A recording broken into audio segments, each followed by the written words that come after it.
Me. I've got, for green, I had a little bit of a struggle. I played red-green on Saturday, but it's lacking in bombs. I mean, pretty much you play green, I think, to... it's awesome at getting mana up.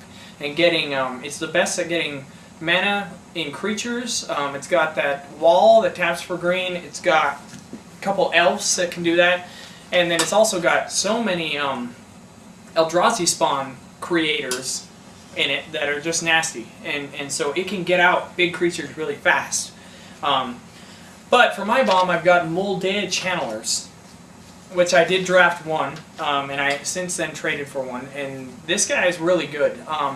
It's 2 green, 1 colorless, 2/2. So you're either going to tap for extra mana, which is what green probably is going to do. You're going to combo green with some other color, or colorless, I guess, to play big stuff of that color probably. That's what I'm thinking you'll do with green in this set. So he either taps for mana, or he's a 5/5, which a 5/5 for 3, that's just out of control. And for my sleeper, not much of a sleeper I would call it, but Palooka Worm. I drafted one. This guy is nasty. Nasty. Like I said, green can pump this guy out really early. I mean, turn 5 is not uncommon at all. And he's a 7/7 trample, so he can't just be chump blocked by, 0/1s all day. So he's got that sort of evasion there. When he comes into play, you gain 7 life. So to play this guy, or to, I can just imagine, peeling him off the top when you're low in life and you're facing a couple creatures, and you're just praying for something awesome. It's like a kid on Christmas morning, I can imagine. Just Palooka Worm off the top with a mana play, 7 life, all of a sudden, things just change a little bit. And if they do remove him, you get to draw a card. So, I mean, this guy is, really good. So that's all we got there. Last thing, we've got, what's your favorite multicolor card in this set? Okay. Thought about it, took forever. This one is multicolor card. What one's my favorite? There's some good ones. And it's just, I came down to only one card I could think of in the set, that multicolored card that I liked, and that was Sarkhan the Mad. Really? Mad? Sarkhan the Mad. Sarkhan the Mad. Is that his right name? Sarkhan. He is mad. Yes. This time Sarkhan is very upset. He seemed mad in the first place, but now he's even more mad. I think he's crazy mad, not angry mad, but maybe he's both. Could be, yeah. But you know what? Funny thing, my favorite multicolor card in the set is also Sarkhan the Mad. I stayed up all night thinking about this one. I had all the others down, and I'm like, favorite multicolor card of all the options I have, had to be Sarkhan the Mad. Had to be. He's just that good. Anyways, do you have any other closing thoughts, Button, to help our friends out there? Closing thoughts. Really with Rise. Sorry. Rise. Rise. You're crafting 3 packs of Rise, or even especially in Sealed also. You're gonna see lots of Leveler.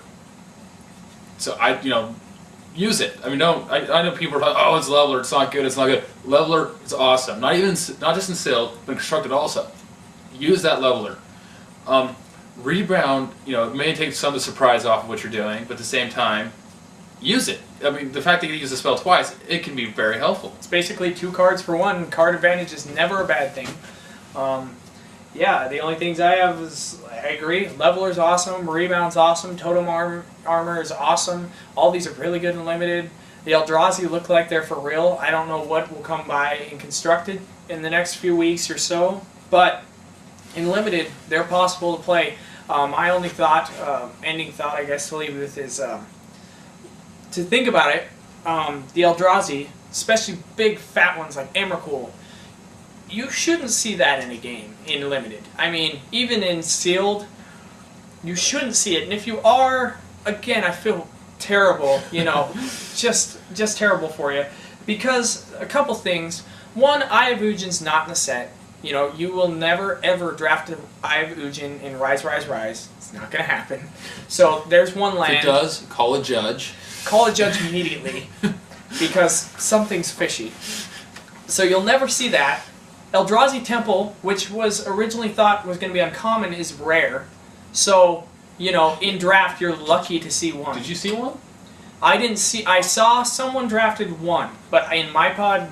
In my pod, no one got one either. Exactly. So, Eldrazi Temple, rare, not going to see many. I mean, maybe a little bit more in sealed, but draft, you probably won't see any. So boom, all of a sudden, there goes both of the Eldrazi's lands to get them out faster. So what they're going to have to rely on to play big fat Eldrazi is spawns. And even then, they won't be able to get enough spawn, most likely, to get out their, to get out stuff like Emrakul. They can get out the 8, 9, 10, even 11 ones, probably. But past that, I mean, unless you're doing something wrong, yeah, that's stretching it big time. So if you can check their spawns, if you're worried about it, or if it's game 2 or 3, and you can check their spawns, that's good, because they will not be able to get up to, and without the spawns, it's just not happening. They're not going to get up to 11 mana just straight up. That's probably not going to happen. So also, if you see lots of spawns on the board and you're holding a bunch of removal spells and that's all they have, don't feel bad at using your removal on the spawns. And normally if they're saving up spawns, there's a reason. They have a big spell hand. Start getting rid of the spawns before they can play that spell. Yeah, if you see something fishy afoot and all your removals, targeted at little guys, 2 damage to this, 2 damage last kiss, that kind of stuff. Then you go ahead and use it on those spawn tokens. Yeah, don't feel bad. It might be a 0/1, but it has a chance to come around and bite you in the butt. Yeah. Yeah, I agree. Also with Rise of the Eldrazi. Rise of the Eldrazi. That's the set we're playing is right now. A lot slower than Zendikar and World Awake. It is. It's faster than I thought it was, but it's still slower. So don't expect to win, like say with your aggro decks. Remember that. Go something a little bit more bigger. I guess this is our overall thought for the day. We are hitting it twice. But it's important. That's the main thing. Is you got to remember this is a slower format. Plan accordingly. Yeah, not a lot of effective 1-drops. Not a lot of even that kind of stuff. And like we said, there's so much removal for this stuff. Wizards is pushing you to play Eldrazi even in limited and in constructed. They're saying if you play aggro, you're just gonna have a rough night. You can win. It is possible, but it's gonna be very hard for you. And so you don't have to necessarily play Eldrazi, but just plan accordingly. If you can hit a mid-range deck or a couple bombs at least. You want some big fat creatures in there. Even if they aren't Eldrazi, even if they are just Palooka Worms or Hellcarver Demon, anything. Just get some stuff in there. You're gonna need it. So, guess that's all we got for you this time. Hope this helps. And this is Cray, Button, Billy. Let's drop!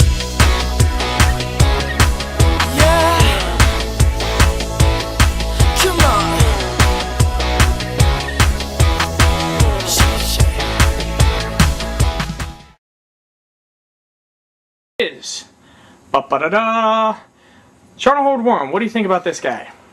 No. You kidding me? You know what? We're teaching this guy to fly. Wait. What? We're going to teach him to fly. What are you doing? He's flying. Wait, what do you mean? What do you mean? You're going to give him flying? Yeah, we're giving him flying. What? Hey, jump. This guy's learning how to fly. Hey man, that's my card. That's a 20-cent card. What do you think you're doing, dude? No, yeah. I don't even. Should I stop and but come on, man. That's a 20-cent card. What are you doing? This thing's gonna fly. What are you doing, man? Oh God!